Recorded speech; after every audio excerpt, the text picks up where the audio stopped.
بسم اللہ الرحمن الرحیم۔ اللہ کی قسم، حضور صلی اللہ علیہ وسلم جب بھی تھوکتے تو اسے کوئی نہ کوئی صحابی اپنے ہاتھ پر لے کر اپنے چہرے اور جسم پر مل لیتا اور انہیں جس کام کے کرنے کا حکم دیتے اس کام کو فوراً کرتے، اور جب وہ وضو کرتے تو ان کے وضو کا پانی لینے کے لیے ایک دوسرے پر ٹوٹ پڑتے اور لڑنے کے قریب ہو جاتے، اور جب وہ گفتگو فرماتے تو سب اپنی آوازیں پست کر لیتے یعنی خاموش ہو جاتے، اور تعظیم کی وجہ سے صحابہ آپ کو نظر بھر نہ دیکھ سکتے، اور انہوں نے تمہارے سامنے ایک اچھی تجویز پیش کی ہے، تم اسے قبول کر لو۔ اس کے بعد بنو کنانہ کے ایک آدمی نے کہا مجھے ان کے پاس جانے دو، تو مکہ والوں نے کہا ضرور جاؤ۔ جب یہ آدمی حضور صلی اللہ علیہ وسلم اور صحابہ کے قریب پہنچا تو حضور صلی اللہ علیہ وسلم نے فرمایا یہ فلاں آدمی ہے، اور یہ اس قوم کا آدمی ہے جو قربانی کے اونٹوں کی بڑی تعظیم کرتے ہیں، لہذا تم جو قربانی کے اونٹ لے کر آئے ہو وہ اس کے سامنے کھڑے کر دو۔ چنانچہ وہ اونٹ اس کے سامنے کھڑے کر دیے گئے اور لوگوں نے لبیک پڑھتے ہوئے اس کا استقبال کیا۔ اس نے جب یہ منظر دیکھا تو اس نے کہا سبحان اللہ، ان لوگوں کو تو بیت اللہ سے ہرگز نہیں روکنا چاہیے۔ تو اس آدمی نے اپنے ساتھیوں کو واپس جا کر یہ کہا کہ میں یہ منظر دیکھ کر آیا ہوں کہ صحابہ نے قربانی کے اونٹوں کے گلے میں قلادہ یعنی ہار ڈالا ہوا ہے اور ان کے کوہان کو زخمی کیا ہوا ہے۔ اس زمانے میں قربانی کے اونٹ کے ساتھ یہ دو کام کیے جاتے تھے تاکہ ان نشانیوں سے ہر ایک کو پتہ چل جائے کہ یہ قربانی کا اونٹ ہے، یعنی وہ لوگ عمرہ کے لیے تیار ہو کر آئے ہیں۔ اس لیے میری رائے نہیں ہے کہ ان لوگوں کو بیت اللہ سے روکا جائے۔ تو ان میں سے مکرز بن حفص نامی ایک آدمی کھڑا ہوا اور اس نے کہا ذرا مجھے ان کے پاس جانے دو۔ لوگوں نے کہا ضرور جاؤ۔ جب وہ حضور صلی اللہ علیہ وسلم کے قریب آیا تو حضور صلی اللہ علیہ وسلم نے فرمایا یہ تو مکرز ہے، یہ تو بڑا بدکار آدمی ہے۔ وہ آ کر حضور صلی اللہ علیہ وسلم سے باتیں کرنے لگا کہ اتنے میں سہیل بن عمرو آ گئے۔ معمر راوی کہتے ہیں کہ مجھے ایوب نے اکرمہ سے یہ نقل کیا ہے کہ جب سہیل بن عمرو آئے تو حضور صلی اللہ علیہ وسلم نے ان کے نام سے نیک فال لیتے ہوئے کہا اب تمہارا کام آسان ہو گیا۔ معمر کہتے ہیں کہ زہری اپنی حدیث میں یوں بیان کرتے ہیں کہ سہیل نے کہا آئیے صلح نامہ لکھ لیتے ہیں۔ حضور صلی اللہ علیہ وسلم نے لکھوانے والے کو بلایا اور اس سے فرمایا لکھو بسم اللہ الرحمن الرحیم۔ سہیل نے کہا مجھے تو پتہ نہیں کہ رحمان کون ہوتا ہے، اس لیے آپ بسمک اللہم لکھیں جیسے پہلے لکھا کرتے تھے۔ صحابہ نے کہا نہیں ہم تو صرف بسم اللہ الرحمن الرحیم لکھیں گے۔ حضور صلی اللہ علیہ وسلم نے فرمایا کوئی بات نہیں، بسمک اللہم لکھ دو۔ پھر آپ نے فرمایا یہ لکھو ھذا ما قاض علیہ محمد رسول اللہ، کہ یہ وہ صلح نامہ ہے جس کا محمد رسول اللہ نے فیصلہ کیا ہے۔ تو سہیل نے کہا کہ اگر ہم یہ مان لیتے کہ آپ اللہ کے رسول ہیں تو نہ ہم آپ کو بیت اللہ سے روکتے اور نہ ہم آپ سے جنگ کرتے۔ صلح نامہ میں وہ بات لکھی جاتی ہیں جو فریقین کو تسلیم ہو، اس لیے محمد بن عبداللہ لکھو۔ حضور صلی اللہ علیہ وسلم نے فرمایا اللہ کی قسم چاہے تم نہ مانو ہوں تو میں اللہ کا رسول، لیکن محمد بن عبداللہ لکھ دو۔ حضرت زہری فرماتے ہیں کہ حضور صلی اللہ علیہ وسلم کافروں کی ہر بات اس لیے مان رہے تھے کیونکہ قصوہ اونٹنی کے بیٹھ جانے پر آپ نے اللہ سے یہ عہد کیا تھا کہ کفار مکہ مجھ سے جون سی بھی ایسی تجویز کا مطالبہ کریں گے جس سے وہ اللہ کی قابل احترام چیزوں کی تعظیم کر رہے ہوں تو میں ان کی ایسی ہر تجویز کو ضرور مان لوں گا۔ حضور صلی اللہ علیہ وسلم نے اس سے فرمایا کہ صلح کی شرط یہ ہوگی کہ تم ہمیں بیت اللہ کا طواف کرنے دو گے۔ تو سہیل نے کہا کہ اگر آپ اسی سال بیت اللہ کا طواف کریں گے تو سارے عرب میں یہ بات مشہور ہو جائے گی کہ ہم مکہ والے آپ سے دب گئے، اس لیے آپ اس سال نہ کریں، اگلے سال کر لینا۔ چنانچہ یہ بات صلح نامہ میں لکھی گئی کہ اگلے سال طواف اور عمرہ کریں گے۔ سہیل نے کہا صلح نامہ کی ایک شرط یہ ہوگی کہ ہم میں سے جو آدمی بھی آپ کے پاس چلا جائے گا چاہے وہ آپ کے دین پر ہو آپ اسے ہمارے پاس واپس کر دیں گے۔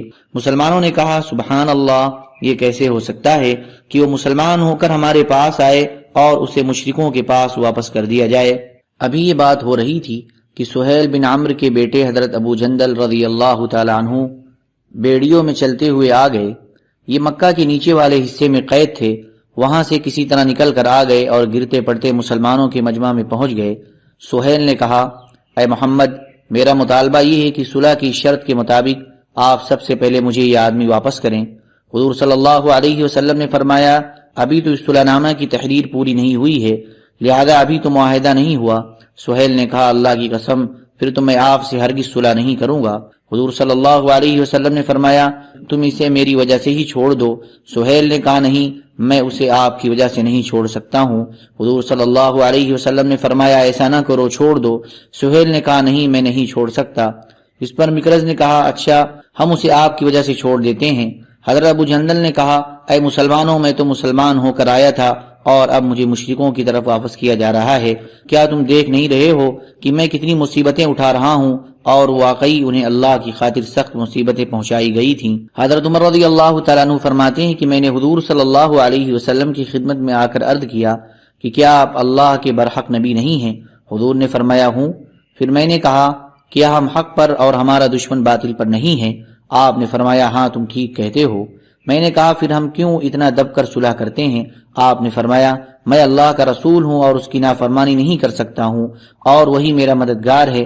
میں نے کہا کیا آپ نے ہم سے یہ نہیں فرمایا تھا کہ ہم بیت اللہ جا کر اس کا طواف کریں گے؟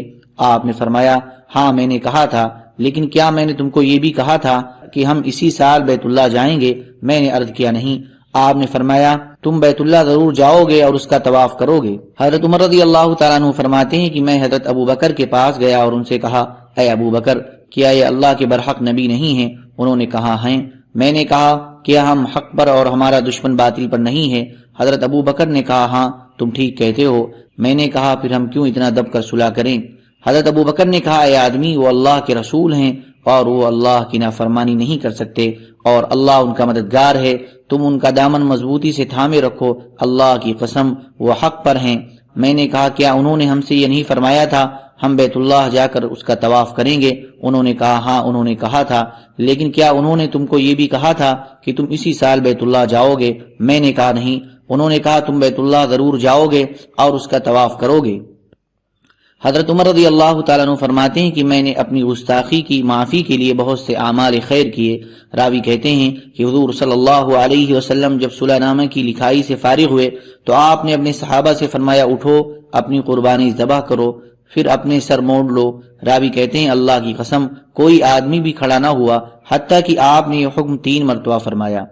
جب ان میں سے کوئی بھی کھڑا نہ ہوا تو حضور صلی اللہ علیہ وسلم حضرت ام سلمہ رضی اللہ عنہا کے پاس تشریف لے گئے اور لوگوں کی طرف سے آپ کو جو پریشانی پیش آ رہی تھی وہ ان کو بتائی تو انہوں نے کہا اے اللہ کے نبی، کیا آپ یہ کروانا چاہتے ہیں؟ آپ باہر تشریف لے جائیں اور ان میں سے کسی سے کوئی بات نہ کریں بلکہ اپنی قربانی ذبح کر دیں اور اپنے نائی کو بلا کر سر مڈا لیں۔ چنانچہ آپ باہر تشریف لائے اور ان میں سے کسی سے کوئی بات نہ کی اور اپنی قربانی کو ذبح کیا اور اپنے نائی کو بلا کر اپنے بال مڈوائے۔ جب صحابہ نے یہ دیکھا تو انہوں نے بھی کھڑے ہو کر اپنی قربانیاں ذبح کی اور ایک دوسرے کے بال موڑنے لگے اور رنج و غم کے مارے یہ حال تھا کہ ایسا لگ رہا تھا کہ جیسے ایک دوسرے کو قتل کر دیں گے۔ پھر آپ کے پاس چند مومن عورتیں آئیں جن کے متعلق اسی وقت اللہ تعالیٰ نے یہ آیت نازل فرمائی یا ایہا الذین آمنوا اذا جاءکم المؤمنات مہاجرات فامتحنوہن سے لے کر بعصم الکوافر تک۔ اے ایمان والو، جب آئیں تمہارے پاس ایمان والی عورتیں وطن چھوڑ کر تو ان کو جانچ لو، اللہ خوب جانتا ہے ان کے ایمان کو۔ پھر اگر جانو کہ وہ ایمان پر ہیں تو مت پھیرو ان کو کافروں کی طرف، نہ یہ عورتیں حلال ہیں ان کافروں کو اور نہ وہ کافر حلال ہیں ان عورتوں کو، اور دے دو ان کافروں کو جو ان کا خرچ ہوا ہو، اور گناہ نہیں تم کو کہ نکاح کر لو اور عورتوں سے جب ان کو دو ان کے مہر، اور نہ رکھو اپنے قبضے میں ناموس کافر عورتوں کے۔ چنانچہ اس حکم کی وجہ سے حضرت عمر رضی اللہ تعالی عنہ نے اپنی 2 عورتوں کو طلاق دے دی جو مشرک تھیں۔ ان میں سے ایک سے معاویہ بن ابی سفیان اور دوسرے سے صفوان بن امیہ نے شادی کی۔ یہ دونوں حضرات بھی اس وقت تک مسلمان نہیں ہوئے تھے۔ پھر حضور صلی اللہ علیہ وسلم مدینہ واپس آ گئے۔ سبحان ربک رب العزت عما یصفون وسلام علی المرسلین والحمد للہ رب العالمین۔